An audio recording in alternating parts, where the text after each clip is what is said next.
tahun ini pun kita bersyukur karena semakin cinta dengan Al-Quran, karena disinilah diturunkannya Al-Quran. Syahrul Ramadan allazi unzila fihil Quran.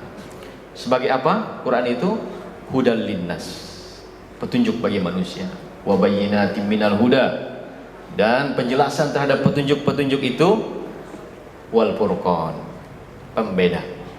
Jadi harus ada beda Bapak dan Ibu, jamaah rahimakumullah, orang yang berpuasa dengan orang yang tidak berpuasa.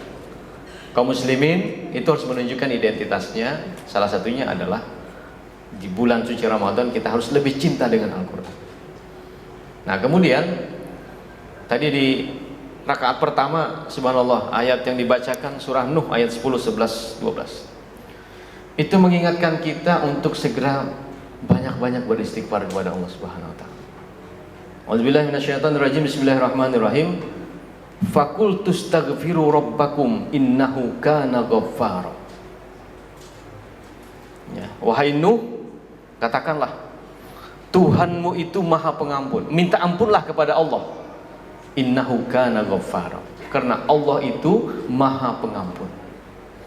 Ayat ini menarik jamaah rahimakumullah. Nanti ulun jelaskan di belakang sedikit.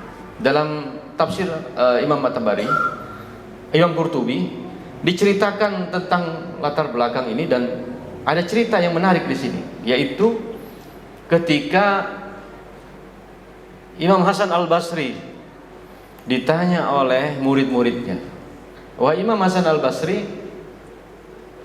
aku datang dari negeri yang jauh, negeriku dalam keadaan paceklik, hujan tidak turun, kemarau berkepanjangan, kekeringan di mana-mana.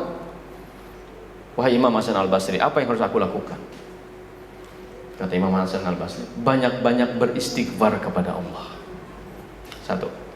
Yang kedua, datang pulang murid beliau bertanya, "Wahai Imam Hasan Al-Basri, ulun ini sudah banyak melamar pekerjaan.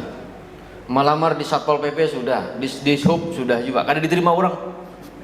Begawi ini kada berhasil." Ya. Lalu kata beliau, "Apa yang harus aku lakukan?" Kata Imam Hasan Al-Basri, jawabannya apa? Banyak-banyak beristighfar kepada Allah Subhanahu wa taala. Dua. Yang ketiga, datang pulang murid beliau bertanya, "Wah Imam Hasan Al-Basri, ulun ini sudah berkeluarga, istri satu, hendak menambah kada wani." Kisahnya nih lah, kadang itu kisahnya. Minta izin. Ya, artinya sudah sekian tahun berkeluarga, tidak punya keturunan.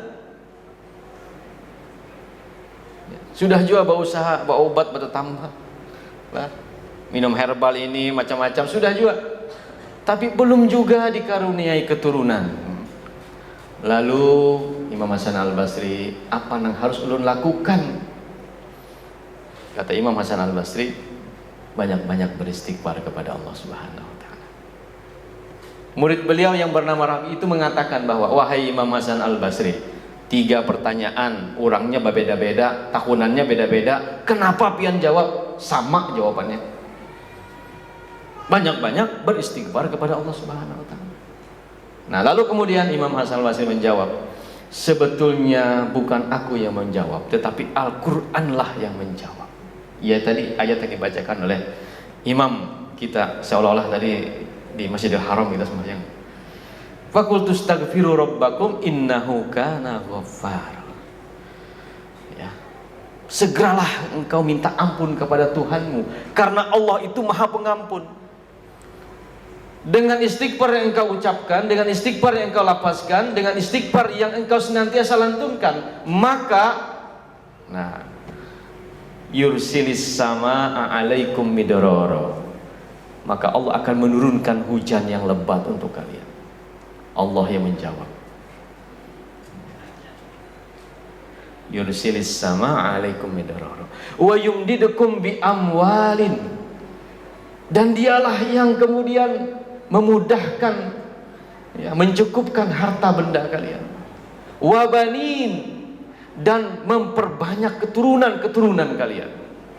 Terjawab berarti, ya, 3 pertanyaan tadi. Wa yaj'al lakum jannatan wa yaj'al lakum anhar. Dan dialah yang menghidupkan dan mengalirkan sungai-sungai untuk kalian. Nah, jadi jamaah rahimakumullah, ternyata istighfar itu adalah pembuka segala dikabulkannya doa. Rupanya doa kita ini tidak dikabulkan Allah Subhanahu wa taala karena terlalu banyak dosa. Jadi dosa inilah yang menghijab, yang mendinding doa-doa kita untuk dikabulkan Allah Subhanahu wa taala. Jadi mumpung bulan suci Ramadan, ayo Bapak dan Ibu, dalam setiap kesempatan ya, sambil menunggu datangnya waktu sholat, sambil menunggu azan, sambil santai, jangan lupa kita beristighfar banyak-banyak, sebanyak-banyaknya untuk beristighfar kepada Allah Subhanahu wa taala, sehingga doa-doa kita kemudian membuka pintu langit. Istighfar inilah yang menghilangkan berbagai macam rintangan yang menghalangi doa-doa kita sampai ke hadirat Allah Subhanahu wa taala. Yang kedua, masih ada waktu 2 menit. Hari ini 20 April 2022, kita kembali 569 tahun yang lalu. Jamaah, oh jamaah, pina sunyi, pina guringan, kebanyakan buka puasa tadilah. 569 tahun yang lalu, jamaah rahimakumullah, 20 April 1453. Apa yang terjadi? Ini adalah hari ke-14 penyerangan, serbuan pasukan Muhammad Al-Fatih untuk menaklukkan Konstantinopel. Nah, ini sering lu ceritakan. Karena serangan itu dimulai pada tanggal 6 April 1453. Ini tanggal 20 April 1453. Berarti ini sudah 14 hari serangan itu dilakukan. Untuk menuju kemenangan diperlukan waktu 30 hari lagi. Karena dalam sejarah tercatat bahwa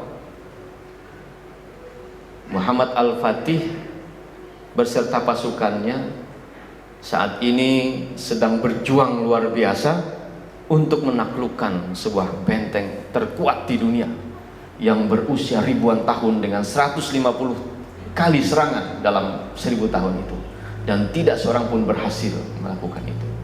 Dan disinilah pertaruhan ya, dimana pada saat ini di pertengahan sekitar 14 hari serangan, disitulah kemudian Muhammad Al-Fatih itu mulai merasa putus asa. Berhasil juakah serangan kita ini? Akankah aku gagal seperti abahku, seperti kakekku Sultan Murad yang gagal kemudian masuk? Akankah aku seperti gagal juga seperti datuku ya, yang tercatat sebagai syahid pertama penaklukan Konstantinopel, yaitu sahabat Nabi yang bernama siapa?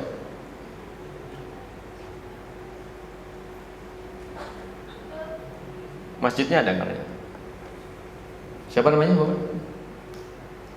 Syahid pertama penaklukan Konstantinopel.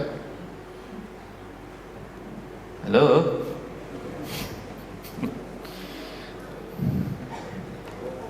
Gum kan? Lewat semenit nah. Tambah dikit lagi lah. Abu Ayyub Al-Ansari. Masjid Abu Ayyub di kawasan Ayyub ya, kalau yang pernah ke Istanbul ya. Sudah pernah ke Istanbul belum? Belum. Ke Istanbul Bang pernah? Para Martapura ya. Nah, di kawasan Ayyub ya, di situ ada Masjid Ayyub Al-Ansari. Inilah yang pertama menyahut seruan ketika baginda Nabi sallallahu alaihi wasallam dalam perang Khandaq itu mengelantunkan sebuah ucapan yang sangat monumental, yaitu la tubtahanna Konstantiniyah wa khairul amiru amiruha wa khairul jaisu jaisuha. Akan ditaklukkan Konstantinopel oleh pasukan terbaik dan oleh pemimpin terbaik yang memimpin pasukan itu. Itu mimpi para sahabat untuk menjadi pasukan terbaik. mimpi para khalifah untuk menjadi pemimpin terbaik. Tetapi Nabi kemudian bersabda, ternyata hadis Nabi ini terbukti 825 tahun kemudian baru terbukti hadis Nabi ini. Luar biasa.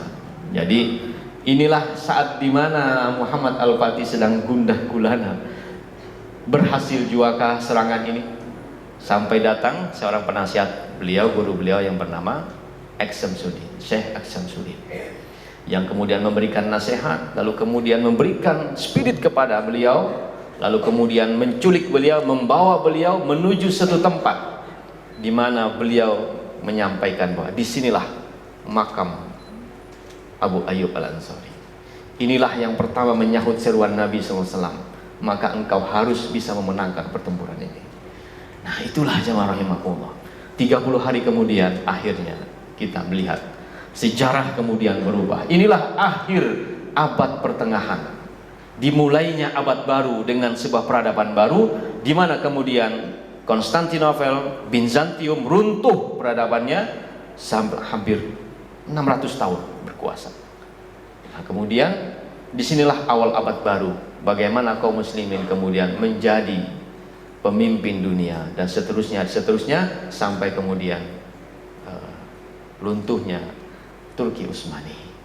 Kurang lebih 600 tahun usia kekhalifahan Turki Utsmani. Nah, jadi jamaah rahimakumullah, mari sama-sama kita bersyukur kepada Allah Subhanahu wa taala. Mudah-mudahan apa yang kita lakukan hari ini adalah bagian dari ikhtiar menuju kemenangan. Ya, mudah-mudahan apa yang kita lakukan ini adalah bagian menuju kemenangan hawa nafsu, atas hawa nafsu kita. Kira demikian, terima kasih.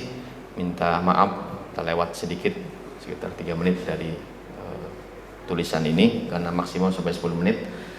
Terima kasih banyak atas perhatiannya. Wabillahi taufiq wal hidayah. Wassalamualaikum warahmatullahi wabarakatuh.